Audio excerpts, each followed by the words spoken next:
My name is Philippa, and this is day 8 of 365 of my annual reading plan to read the Bible every day for a year.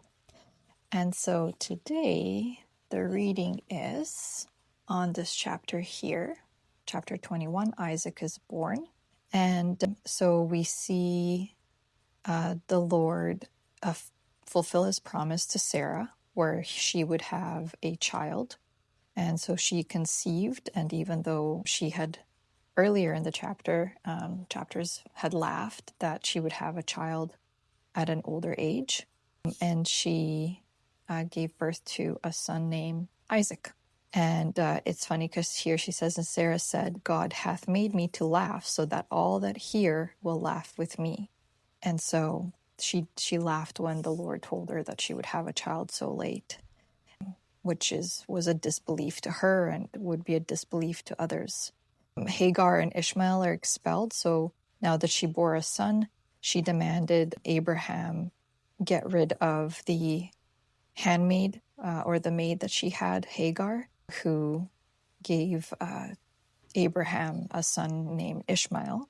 And so they are expelled, and Hagar is in a very dark place here because she's by herself and she's in the desert. She has no water, and she places her child, her son, underneath a bush, underneath some shrubs, turns away from him and cries and weeps because she has no water and she doesn't want to see him die. She says, "Let me not see the death of the child."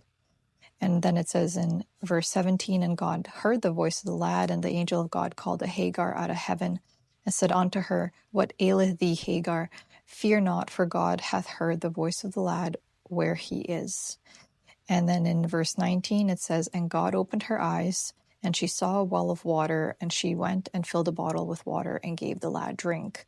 And so this is a really great example of not despairing to some of our circumstances, but to open up our eyes and see perhaps some of the solutions around us. And so I think here she is desolate and thinks that there is no saving.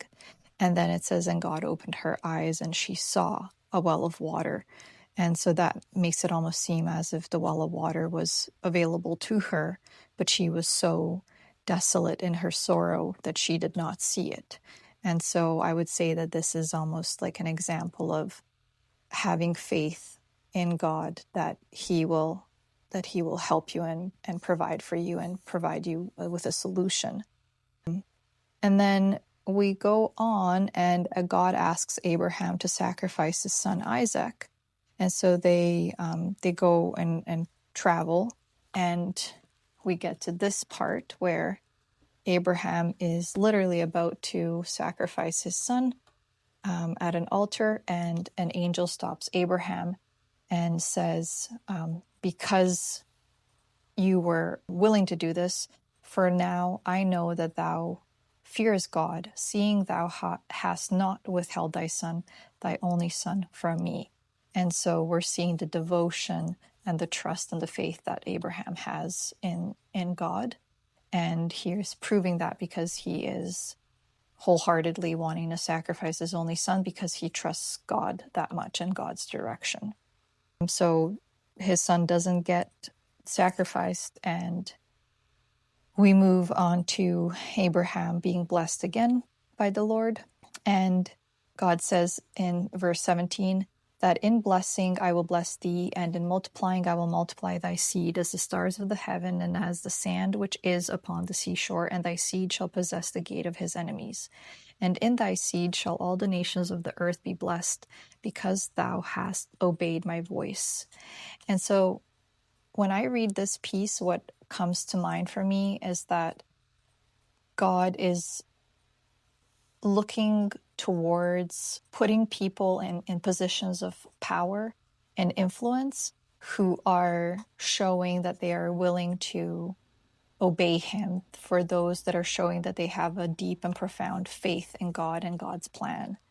And every time the Lord every time somebody obeys and the Lord blesses them even more, it's kind of a confirmation that he is choosing these great leaders who are of God, who are following God's plan through.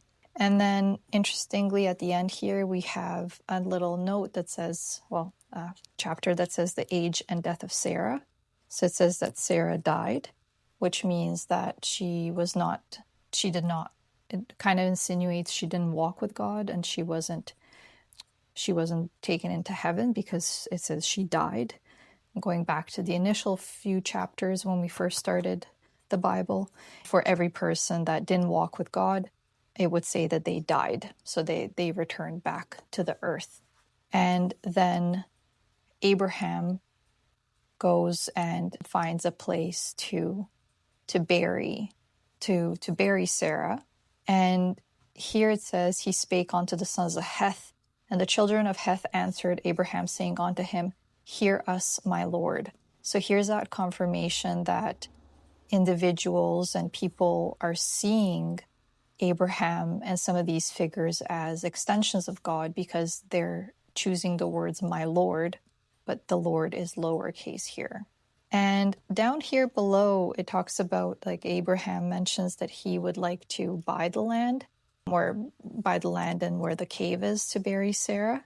And this is the first time the word money is used. So he asks how much silver will it take to buy this land? And it says that it was exchanged for silver for the current money with the merchant. So this is interesting. First time we're seeing the word money. And then we end here. And that is verse number 18 and 19, where it just confirms that Abraham buried Sarah, his wife, in the cave. And the field and the cave that is therein were made sure unto Abraham for possession of a burying place by the sons of Heth.